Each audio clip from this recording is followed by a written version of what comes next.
He focuses his research on reactive transport and filtration by heterogeneous media or porous media. So, Pietro, floor yours. Thank you very much. Is the volume okay with the microphone? Is good? Okay. So thank you very much for coming back after this break. Okay, I'm going to talk about transport and mixing limited processes in confined heterogeneous media. So it's confinement and heterogeneity, the two properties that me and my group, we care the most in doing research about fluid mechanics and flow mixing driven processes. So within the underground, the environment is very complex, and there you have fluid flow that can be very heterogeneous. So you can have among the solid grains of the medium, you can have zones of very high velocity and zones of fluid stagnations. And this heterogeneity, so this partial variability of the flow, result in complex mixing, so transport of solids, but also of colloids, so of solid particles suspended in the water, and also microbial cells, so bacteria, for instance, or viruses that can be suspended in the water and move with the water. They can eventually get stuck to solid surfaces of the grains and eventually build up by cell division biofilms and eventually produce also results of their metabolic activity, so through biochemical reactions. So what we do in Lausanne in our environmental fluid mechanics lab is to combine theoretical, numerical and experimental tools to study how the fundamental processes of flow, mixing and transport to shape environmental systems that are characterized by these two keywords, which are heterogeneity and confinement. Okay, so by confinement we mean that the distance, the space available for fluid to move and carry, transport different substances is very small. And heterogeneity means that there is in space a lot of variability in several quantities. First of all, the size of the pores and therefore the fluid flow and mixing and so on. So first of all, so today I've been asked to focus this 30 minutes talk on the process related to bacteria. So bacteria in the environment are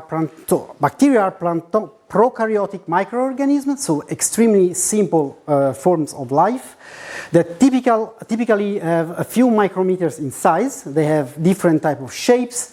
They can be motile, non-motile. They can perform different functions for the environment. And they can grow in sessile, so non-moving colonies called biofilms. And I will separate this talk in two parts. First, I will talk about what happens to planktonic cells in flow through porous materials, and then I will focus a bit more on biofilms. So bacteria are very ubiquitous in our environment. So let me represent our environment with this picture of an island where you have atmosphere, the water, open waters, and then the ground. On average, we can find between 100 to 1,000 microbes per cubic meters in the atmosphere. You can find way more cells in open waters, like about 1 million of cells per milliliters. But it's in the underground that you find the most abundant amount of bacteria, which can reach up to 1 billion of cells per milliliters, cubic centimeter. So that's why we really have to care about microbial processes in the underground.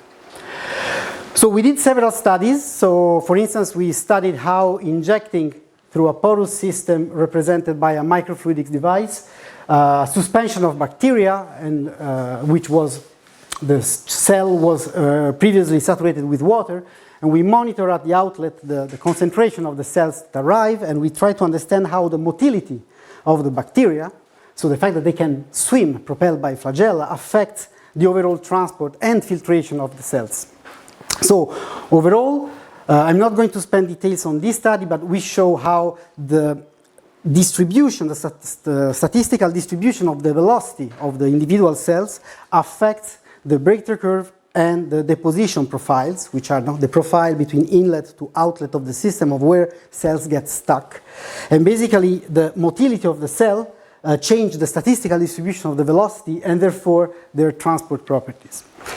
But I would like to focus on another problem here. So chemotaxis, because we'll be recurrent in this talk. So chemotaxis is the collective motion of bacteria, of microorganisms, driven by chemical gradients. This means that if you have a chemical gradient that is, let's say, steady, bacteria tend to accumulate or go away from the concentration of this chemical. So to model that, usually you can consider, so people consider mass conservation, so the concentration of bacteria with time can change only if there is a non-zero divergence of the mass flux of bacteria. And if you model chemotaxis, you use an advection dispersion framework. So you assume that bacteria disperse because they swim in all directions, but they also drift, their population drift along one direction.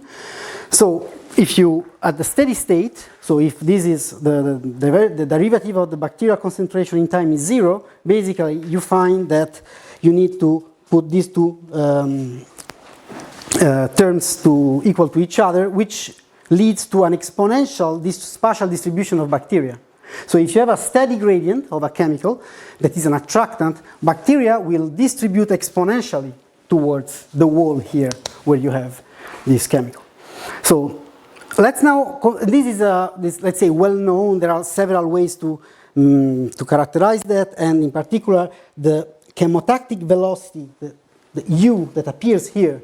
This is an empirical factor. It's just the overall drift of bacteria that has been found to be dependent on the gradient, and sometimes depending on the type of bacteria. Sometimes it's dependent on the logarithmic gradient, so the gradient over the concentration itself. But anyway, the point is that there are bacteria that try to swim away or towards chemical gradients. So what happens when you consider porous media? Here is a snapshot of one experiment that originally was completely filled with a suspension of bacteria. You see these white dots are the bacteria. And basically we inject a solution from the left towards the right to swipe them away. And we repeat the experiment injecting a repellent or an attractant. And basically we track the concentration of the bacteria and we look at what happens in case of chemotaxis. I'm going to show you now two videos simultaneously. So we inject a sharp front of a repellent on the left and an attractant on the right. So look at the phenomenology. So basically you have bacteria accumulation in stagnant zones.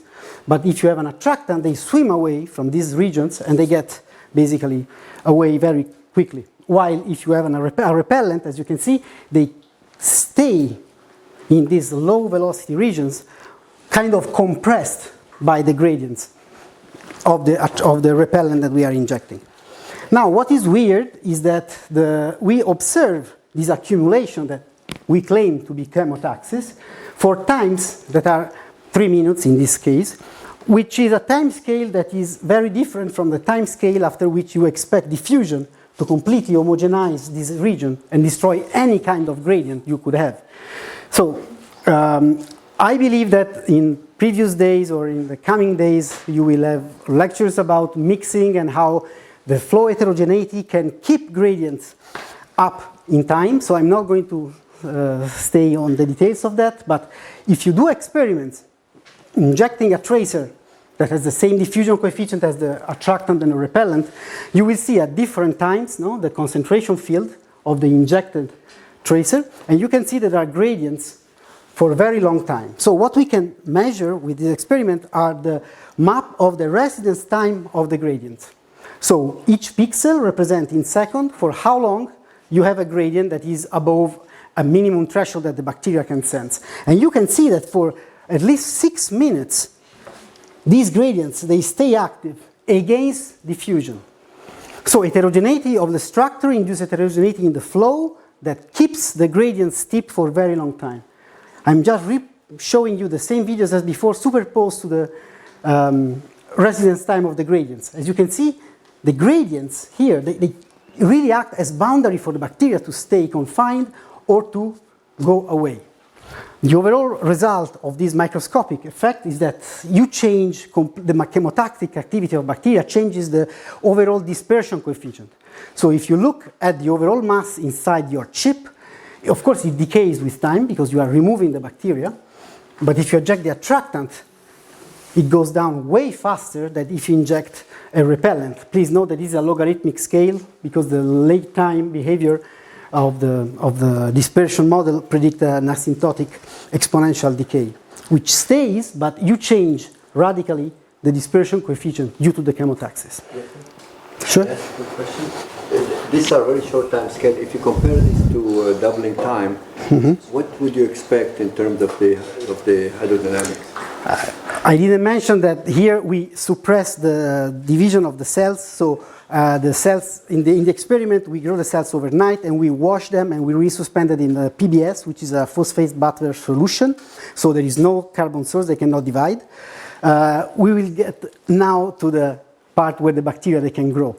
But okay, here the experiment lasts, as you can see, let's say 40 minutes. So it's a short time scale, just to prove that microscopic processes like swimming of a bacterium can change the macroscopic transport of the whole population. But what happens, as Daniel was asking, if you look at larger time scale and you let bacteria to grow by cell division? So first of all, since I assume that there are only a few microbiologists here, what are the characteristic quantity, diagnostic quantity to quantify bacterial growth? Usually it's the population. So you look at the number of bacteria in your system, and if you have nutrients and electron acceptors, so the bacteria can respire, exchange electrons, and break down the carbon bonds, get energy, and leave, like similarly to what we do. So the population of bacteria, since they grow by cell division, of course, the rate at which the population grows is proportional to the population at time t, and p will be the growth rate, until there is available resources to sustain the cell division. So you will notice that typically this logistic model is the name of this model. Use here terms which goes like n squared, which represents statistically the chance that two cells can meet each other, so they can bother each other. And basically, what you have here is that the population should grow exponentially fast until they reach what they call the carrying capacity of the system. So the population that the local environment can support in terms of the mass. So we do experiments. We build here a very homogeneous porous system characterized by grains of the same size with same distance, and we inject for 10 days microbial suspension that we take from a lake in Switzerland. So this is not an isolate, but is a real community. And we inject them for many days, and what we observe is that after a few hours, we start to see the white dots here are the bacteria, okay? We start to see a ring of biofilm coating each grain, and we call it the base biofilm.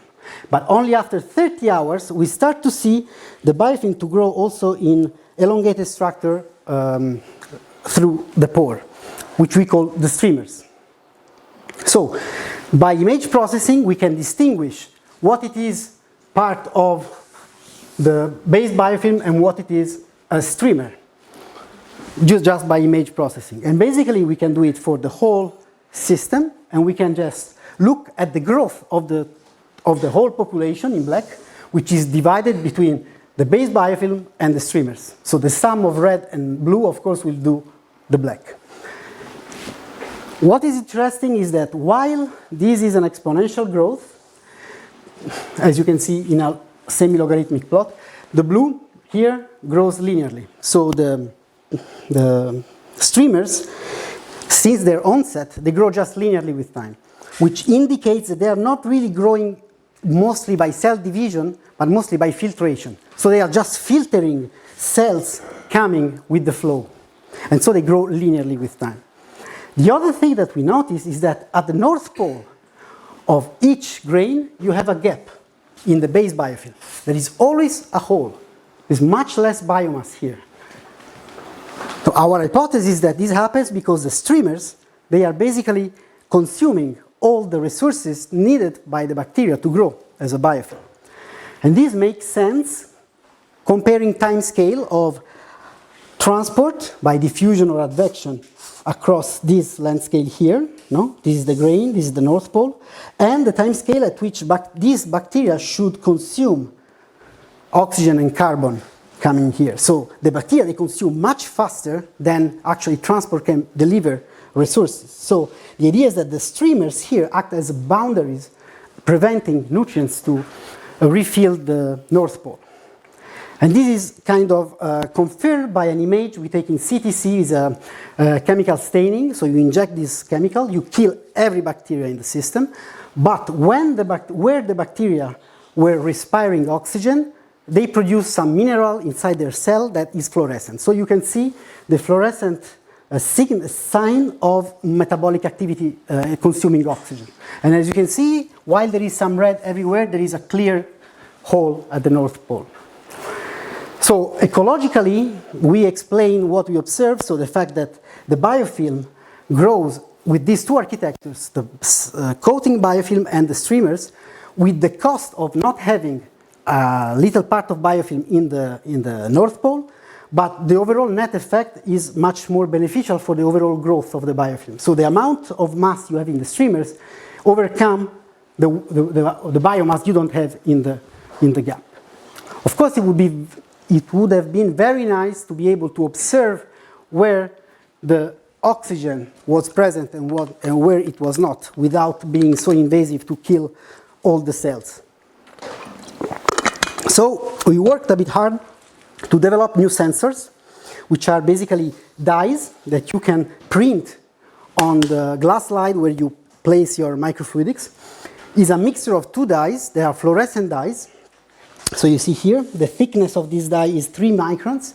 And this dye is a combination of a conservative dye that is fluorescent all the time and a reactive dye that has a fluorescence signal that is quenched by the presence of oxygen.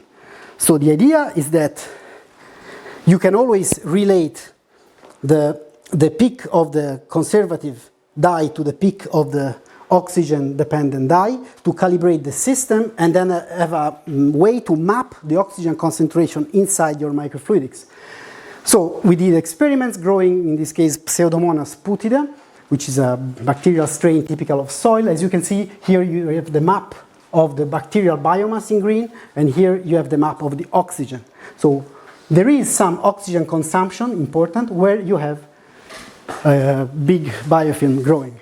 And in particular, we observe that not every little community produce anoxic regions.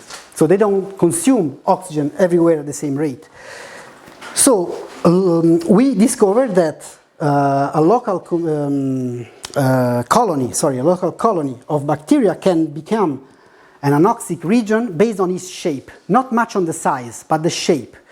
So if you are an elongated structure, basically oxygen have to cross a very small length scale by diffusion to bring fresh oxygen, while if you have a rounded shape, you have a much longer distance to travel inside by diffusion to bring new oxygen. So the shape of a colony has an effect on the resources available around and within this colony. And if you look at the whole chip and you measure the overall oxygen concentration along the chip, you see that it's pretty steady. So the chip looks quite well oxygenized. However, you have hotspots of anoxic regions where other processes can take place.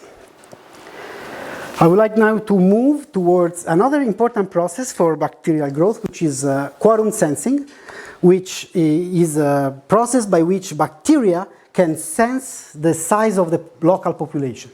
What they do, some cells, is to produce a chemical that is called autoinducer, and they can produce this chemical and they can sense it. So when they sense that this chemical is in high concentration, basically they can trigger what is called quorum sensing. So they sense that they reach a quorum, so a given level of the population, and this makes the bacteria to change some physiological activity, and they start to do something different. And for some bacteria, the autoinducer is also an attractant for chemotaxis. So let's see how this affects biofilm growth in a porous system. And here we consider a porous medium characterized by dead-end pores. So grains whose shape is not just rounded, as I showed before, but it presents cavities where basically flow cannot go through. So these are dead-end pores. So what happens is that we produce the chip, basically that has a quite homogeneous pore size distribution. We measure the size of the pore with a maximum inscribed circle, which help us to characterize each pore. Basically, if a circle touches two different grains, that's a transmitting pore, so the flow can go through. If a circle touches the same grain all along, then it is a dead-end pore. Okay? So we can distinguish by image processing who is a dead-end pore, what it is a transmitting pore. What's heterogeneous here is not the size of the pore, as I said, it's quite homogeneous, but the depth of the dead-end pore, which is distributed. You have dead-end pores of very different size. So this type of environment mimic, for instance, the gut. Okay, this is the picture of a mice gut that has been cutted, open, and taken a picture. As you can see, there are these long villi, that represent dead-end pores for us. And basically, we have our system characterized, and we know that the velocity here will be very small, so basically zero inside the dead-end pore, and you will have fast channels in the transmitting pores. With this system, it takes about 2 hours to inject bacteria and have the whole landscape homogeneously filled with a suspension of E. coli here that are motile, and they can do quorum sensing, they can do chemotaxis towards the chemical they produce. The chemical they produce is called autoinducer 2, which is not a species-specific autoinducer, but is an autoinducer that can work also for other bacteria. That's why these E. coli are quite important. So what we do is an experiment with 2 strains. One is the wild type, so is the, let's say, the regular E. coli that can do all these activities that I said. In particular, they can produce the autoinducer, and a mutant that cannot produce the autoinducer. This mutant can do quorum sensing, can do chemotaxis, but cannot produce the autoinducer. What you can see here is after many hours, the biomass distribution of the wild type is completely inhomogeneous and is much higher inside the dead-end pores, while the mutant is homogeneously distributed across the whole landscape. The overall biomass seems to be the same, this gray line, while the spatial distribution of the biomass is completely different. And in particular, if you look at the concentration of bacteria, so is the mass divided by the surface occupied, the dead-end pore is 6 times higher than what happens in the transmitting pore. So you have bacteria that really start to grow most in the transmitting pores. Let's see why. First is that there are, at early times, we discovered that it's chemotaxis towards the autoinducer that drive this. As you can see, for the wild type, you have bacterial concentration that initially is the same among dead-end pore and transmitting pore. As time goes on, they start to accumulate inside the dead-end pore by chemotaxis because they produce the autoinducer, and the autoinducer is not washed away. It stays mostly here. While if you have the delta lux, so the mutant, basically they start occupying the whole space homogeneously. At later time, what happens is that the chemotaxis promotes the aggregation of these cells, and the aggregation eventually leads them to consume all the resources. There is no longer oxygen, there is no longer a lot of glucose, which is the carbon source that we provide. So what happens is that there is no longer glucose, so what they can do is fermentation, so they can start to consume the acetate, that is a byproduct of the glucose consumption, and this happens in absence of oxygen. So what happens is that combining with this optode sensor, we observe lack of oxygen around 30 hours, starting from the end of the dead-end pore. And you see that the lack of oxygen starts from the end and start to grow, because by diffusion you will always have some refilling of oxygen, but because of biomass growth there is more consumption, so you have this effect. But eventually the biomass explodes, which is counterintuitive. They have less and less resources, so they have to go through a much more complicated metabolic activity, consuming the acetate, and what we believe it happens is there is quorum sensing. To check that there is quorum sensing that is taking place here, we asked some colleague in microbiology to produce a reporter strain, which is bacterium mutant from the wild type that becomes fluorescent when the quorum sensing machinery is activated. So basically, as you can see, starting from the end of the dead-end pore, around 30 hours, you start to see the activity of the quorum sensing, because there is this fluorescent signal that start to rise through the dead-end pore. And then we can run an analysis dead-end pore by dead-end pore, and we see how the fluorescent signal that originally is flat, is 0, start to rise even more, and we can predict the position of this inflation point with just a simple reaction diffusion model. So we are now starting to work also with a bit more complicated systems with a community of two strains, a strict aerobe and a facultative anaerobe, that can switch metabolism in absence of oxygen. And as you can see, the red cells are the facultative anaerobe. They start to grow much better in the dead end pore, while they will lose the competition with the strict aerobe if you perform the same experiment in absence of a structure, in a simple straight channel. So the blue would win because it's a strict aerobe and so has a metabolic activity that is slightly faster than the other. So I think I reached my time. 5 minutes including questions. Sorry? 5 minutes including questions. Okay, so maybe I... No?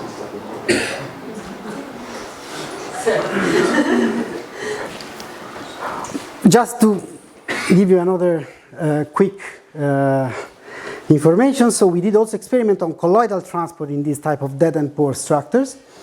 Basically, we saturate the system with these colloids, which are the same size of bacteria, but they don't divide. They are spherical particles of polystyrene. And basically, we start to inject a sharp injection of water to displace the colloids and remove them. What you would expect if you place your microscope lens at the outlet and you count how many colloids are moving here, you would expect the green line here. Advection dispersion predicts that you should go down exponentially fast. And this happens for a while, but then there is a deviation that goes down with a power law behavior, which is not the power law behavior you would expect having only diffusion to bring the colloids outside the dead-end pore. So there is something else going on inside this dead-end pore from a mechanical perspective. So we do experiments to measure the velocity field with particle image velocimetry, but of course we cannot resolve the flow structure inside the dead-end pore because the velocity is so low that there is no way we can measure it experimentally.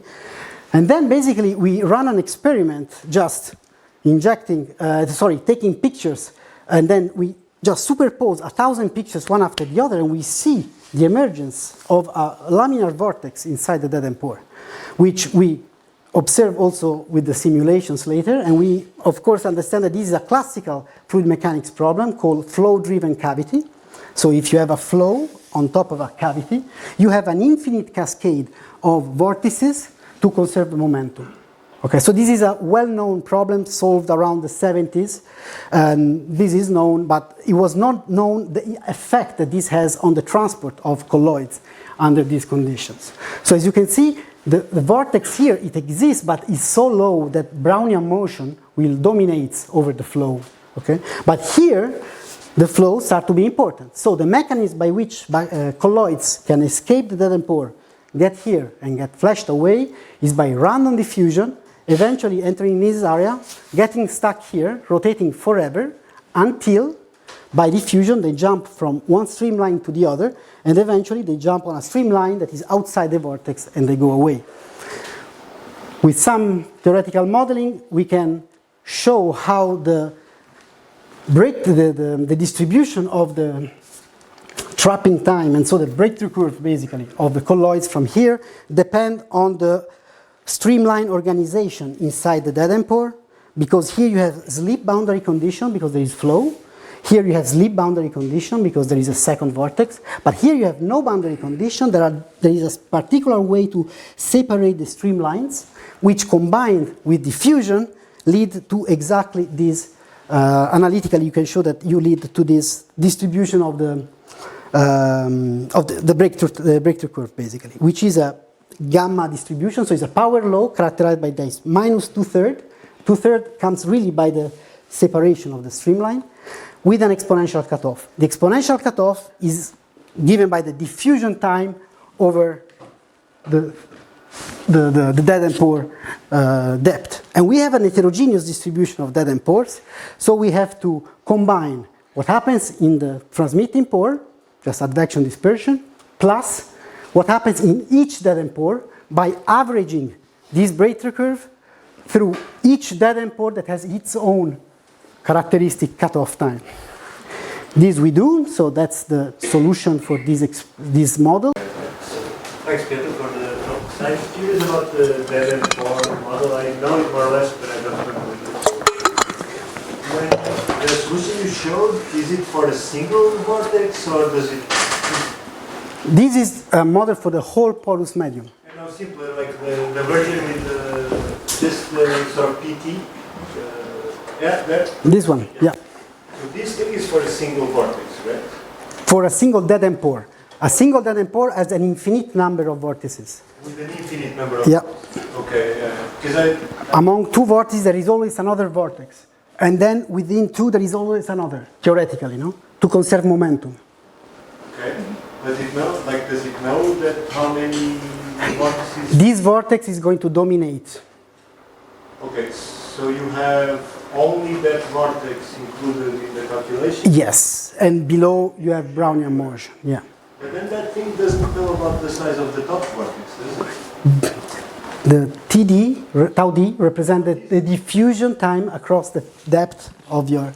Right, so Yeah. how does it know about the size of the top vortex? It doesn't matter. It doesn't matter. And it doesn't matter in 2D or in 3D. Okay. This comes out of analytical calculations. I will ask you about the details. Yeah, sure. It doesn't matter. Can you do a quick follow-up? Or no? No, maybe it's someone. Quick question on the beginning, where you had bacterial motility through porous media. To some extent, you expect attachment just because they're colloids and their interactions with grain surfaces.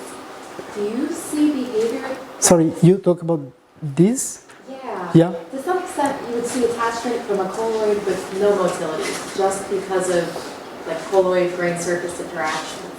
Mm-hmm. Do you see behavior because of motility that's wildly different than what you expect of a passive colloid? Of course, well, I have to say, each study that you perform is with one strain, and depending on the strain you use, you can have really big variety of different strains with different properties. For instance, Pseudomonas putida, these bacteria, they have the property to swim, but if they found a surface, they really like to stop swimming and to get stuck there.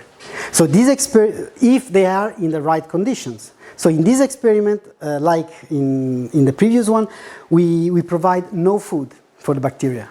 So here the bacteria are suspended in a buffer solution with no carbon source. So in end is called the motility buffer. They have all the elements they need to have their molecular motors to run their flagella to swim, so they can swim for hours without cell division. So in this case, they attach not much. But they attach, in fact, we observe filtration. No? You inject, and you see the concentration never gets to 1. You inject a concentration of bacteria of 1, no? And then you never get to 1, because part of the biomass you inject gets stuck inside. And this happens because of, yes, probably colloidal interaction with the walls, but also probably because of biology. So they also can stick. But you have billions of cells. Some will attach, some will just get attached. I cannot tell you every cell why they attach and how. But there are several mechanisms by which they can attach to surfaces. One last question. How big are your colonies? Sorry? How big are these colonies? The one of the experiment in the pore were alpha micron in diameter. Half a micron. Yeah. So the explanations you give is that they are Brownian and they are in those recirculation zones. So that would be exactly the same if it were a solid, right? If it was? A solid. Of course, yeah. In fact, yeah. We have experiments with a blue dye, and the breakthrough curve has the minus 1/3. And if you took colonies that were bigger or smaller, for example, then they would have more intercolloidal interactions, and then this minus 2/3 eventually has an exponential cutoff at the diffusion time over the biggest dead-end pore. Of course, if you have a solute, there is a higher diffusion, so this happened just before. If you have bigger colloids, they diffuse much lower, So this keeps going, and then you have the cutoff much later. On top of that, you have interaction between colloids. They're small enough that you wouldn't. You mean aggregation among colloids? Well, in this experiment, as you can see from here, we inject a pretty sparse, not very dense suspension with an ionic strength of 0. So also the Colombian repulsion among the colloids prevent them to stick to each other. It can happen. Sometimes you can see a dimer, a couple of colloids together, but it's really an unlikely event. Okay, it's your speaker. Thank you.